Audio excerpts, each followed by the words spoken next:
Good evening, all. This is Tanvir Syed, and I'm trying to keep this on a bit more of a professional approach, if you will. I'm trying to make this a bit more professional sounding. Sorry about that. Okay. This is going to be a excuse me. This is going to be a response video to what's today's date? First of all, to all those celebrating it, Eid Mubarak to all of you celebrating it today. Today is Eid al-Adha 2019.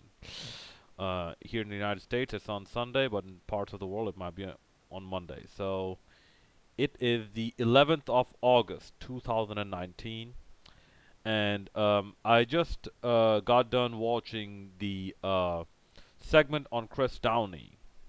Excuse me. A segment on Chris Downey on CBS's 60 Minutes. First of all, I'll have to start with this. Thank you very much, CBS, for making us aware of even such an existence of visually impaired people performing at such a high level. Okay. However, as a visually impaired person myself, who is actually what the World Health Organization data, apparently even the national NFB, National Federation or Foundation for the Blind, the AFB data, what they indicate, from a person who's a bit more representative of the pattern, such as myself, because I'm not fully blind, I have a little bit of vision. Okay, and yes, this was something from birth. It is an autosomal recessive condition. It's a rare form of retinitis pigmentosa as repeated testings uh, in different institutes around the world have seemingly confirmed. There were some facts, and there were some, I would say, deficiencies in some of the things that Chris Downey was doing, and in this report. First of all, Mr. Downey, I have nothing but respect for you for overcoming this condition after having sight. This actually puts individuals such as yourself, Mr. Downey, in a very unique situation. It gives you the perspective of what it is like for people to have vision. Something that people like me do not have the perspective of. I don't know what it is like for people to have good vision. But people like you do. And also what it is like for people to lose their vision. So you have that very unique perspective, which adds to your experiential knowledge of experiential knowledge of perceiving the world and interpreting those perceptions. Very important. Interpretation. A prime example of that is how Mr. Downey learned how to listen to the environment and basically and interpret and basically illustrate and visualize a situational presence and spatial presence based on how Mr. Downey perceived the world through sound and the echo of the cane. Okay, I would also like to commend CBS and himself for actually showing initiatives being taken uh, to make various facilities more universally designed. And he actually showed this is something that was not emphasized on. This is something not emphasized on enough. I was not paying attention to the embossed images. In fact, the research that I'm doing And in this research, I'm actually like, what I'm going to do is I'm going to basically point out that yes, this system is present, but the current support system meant for the visually impaired is extremely deficient. I'm going to point out a lot of deficiencies in it and why it needs such improvements. Because I'm just going to give you one statistic and replace people with visual impairments with any other group of people. Let's say let's say African American people, Latino American people, women, even men, you name it. Replace visually impaired people with them, and you will see how serious such a situation would have been taken. The statistic is that over 70% of visually impaired people in the United States are either unemployed or underemployed. That means no matter what you do, there's more than a 7 out of 10 chance that you will not be properly employed or properly compensated for your knowledge and skill levels. But anyways, I digress. I was not too interested in the the tactile formatting, embossing images, which actually in the long run is a problem. Like all, in addition to being a solution, it also is a I wouldn't say explicit, I would say implicit, tacit problem. But I was more interested in his use of clay, of modeling clay, I believe, in helping illustrate his uh, design ideas as an architect. That is something I found very, very interesting. And I would really like to applaud him for that. I would really like to applaud him for that. And it is that type of ingenuity, that actually, people like us who are visually impaired, we have to, no, we don't do it for a habit. We have to survive on it for proper functionality to attain as much as normal functionality as possible. Such ingenuity and such innovative interpretations of our surrounding, we have to survive on it just to do day to day, just to perform day to day tasks. Okay. However, I will point something out. Oh, I'm sorry. I'm sorry. There's one more thing that stood out to me. I'm sorry. I'm just doing this on memory. I did not take notes on it. In fact, the idea of producing this video came to me whilst I was watching 60 minutes. Yes, whilst I was watching this. So it was. I'm just uh, talking to you, on a bit of an improvising fashion. But another thing that caught my attention is that I believe the a certain lighthouse individual who's also blind, and I noticed, is it me or they use the word blind a bit too much? They use the word blind a bit too much, not visually impaired, and this is also another part of the problem.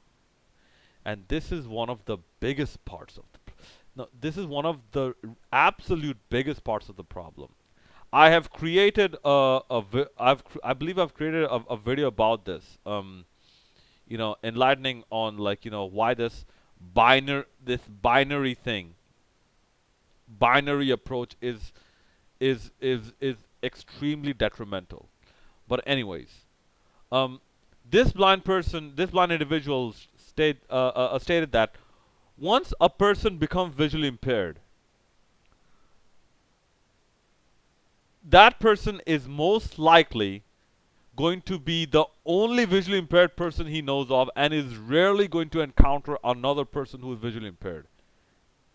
This is extremely understated.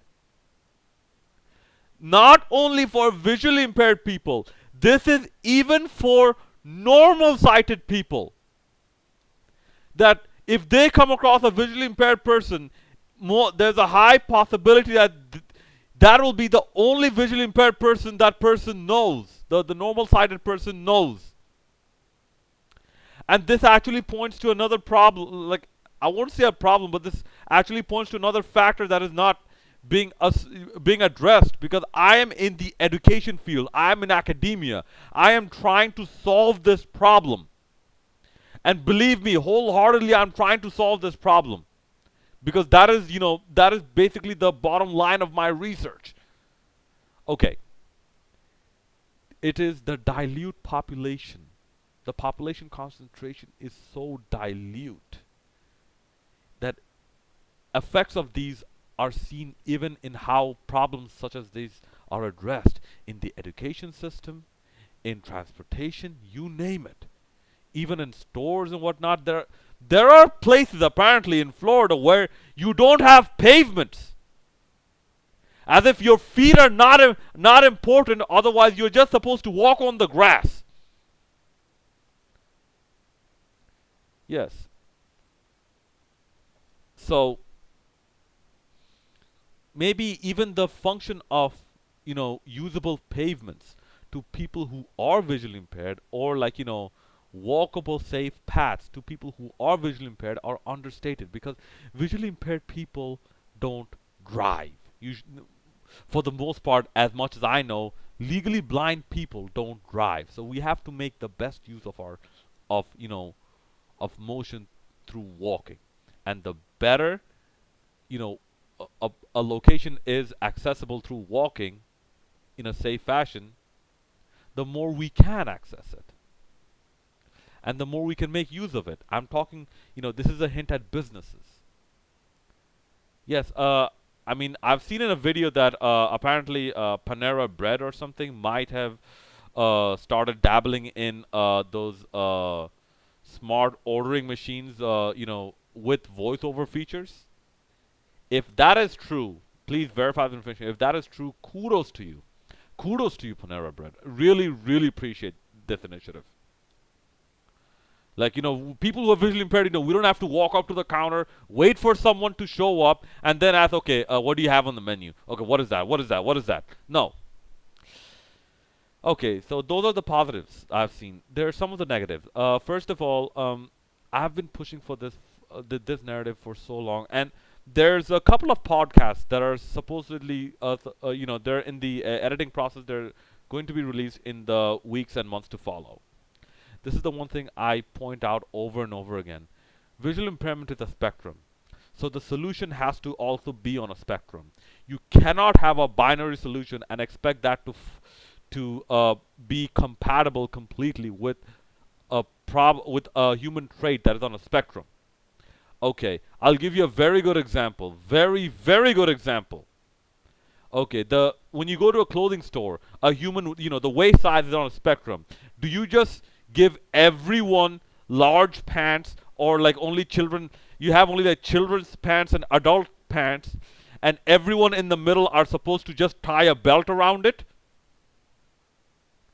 Do you see that happening? No. Even there, the approach is very close to a spectrum. Like, you have like waist size 36, 38, 32, 34, 33. You have even like, underwear size. You have small, medium, large, XL, XXL, XXXL, you name it, to accommodate more people on the spectrum.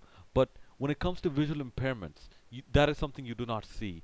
And that is something like, even in this person, Mr. Downey's building design, I did not see it. This is something I do not blame him at all for, because he does not have the experience of being partially sighted. Okay.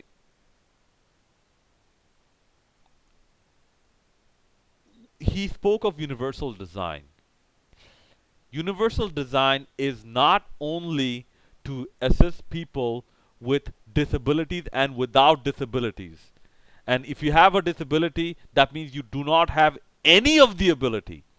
Like, you can either hear completely well or you cannot hear at all. You can either walk at very high speeds, or you cannot walk at all. You can either speak very fluently, or you cannot speak at all. Speak at all. You can either see everything 20/20 vision, or you have 0/20 vision.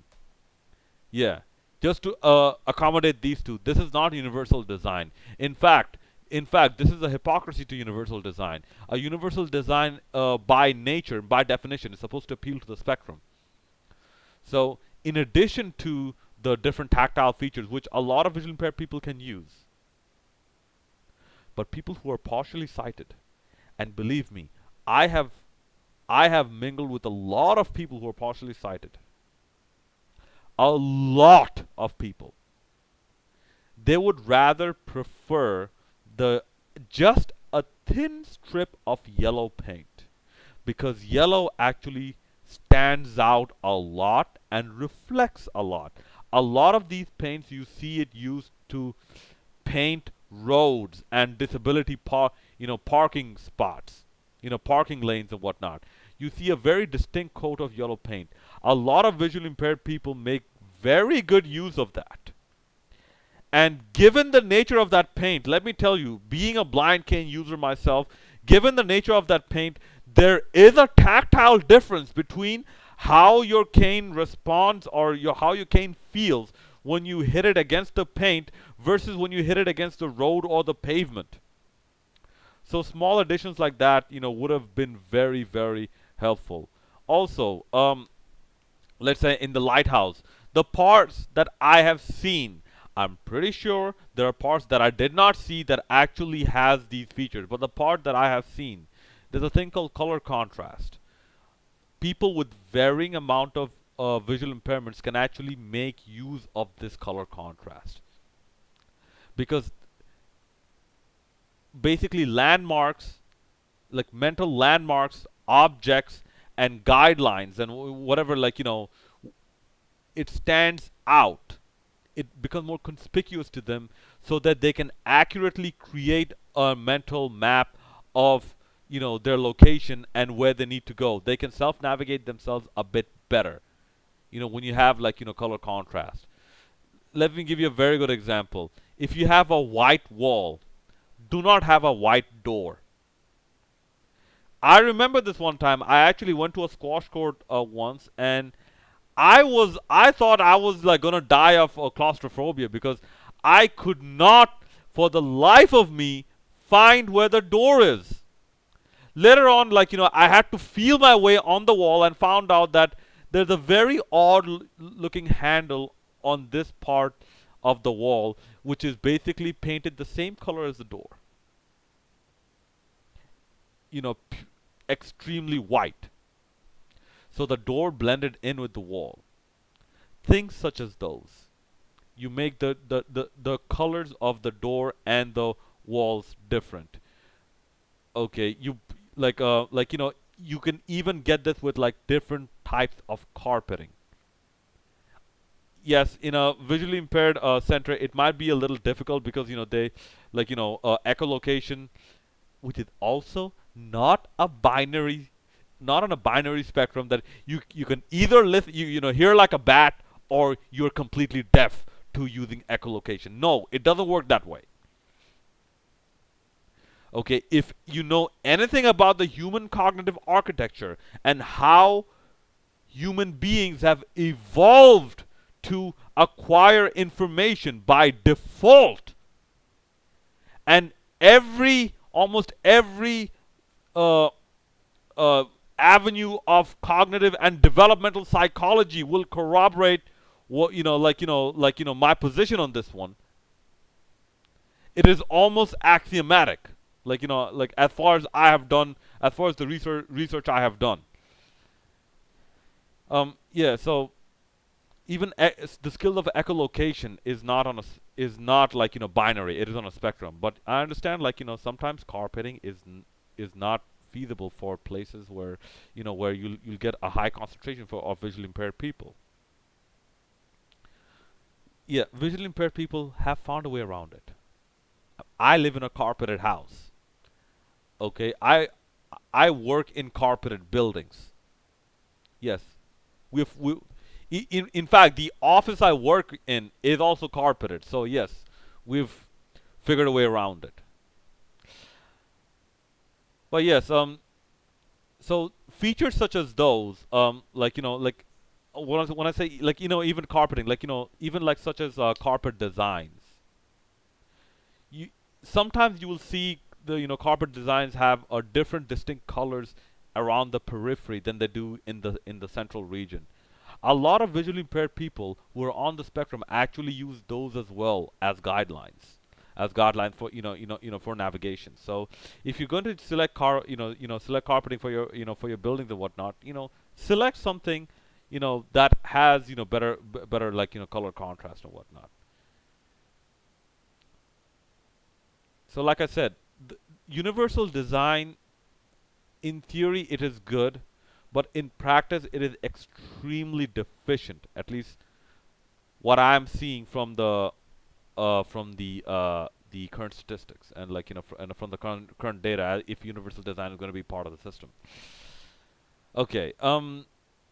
So those are a few things that I thought stood out to me in terms of where things could have been improved. And if you take this advice, please do take it. Please do take it and implement it.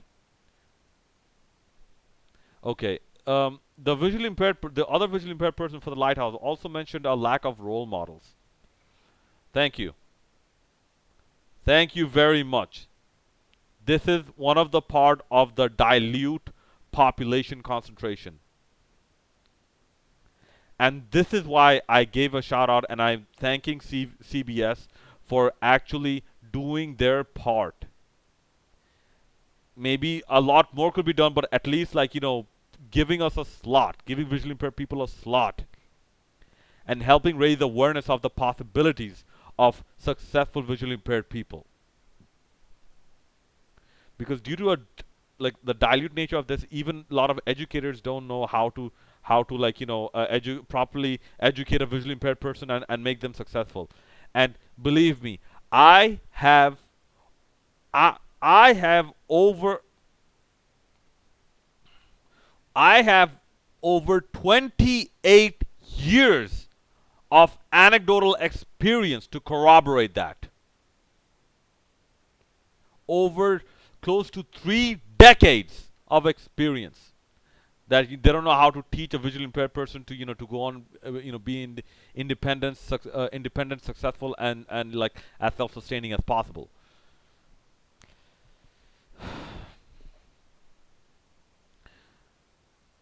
Okay, so that is I guess it was pretty much it. There was another point. It was in the back of my mind, but it seemed to have it seemed to have slipped out. But yes, I would like to see many more pieces like these address also the issues with the current system that is in place to support the visually impaired, because if you don't address the issues, the problem will be solved very, very slowly. Because there seems to be a trend that like when it comes to development technology and developing like infrastructure, first we'll develop it for the normally sighted people, then we'll develop for the normal people, then we'll make adjustments for the disabled people.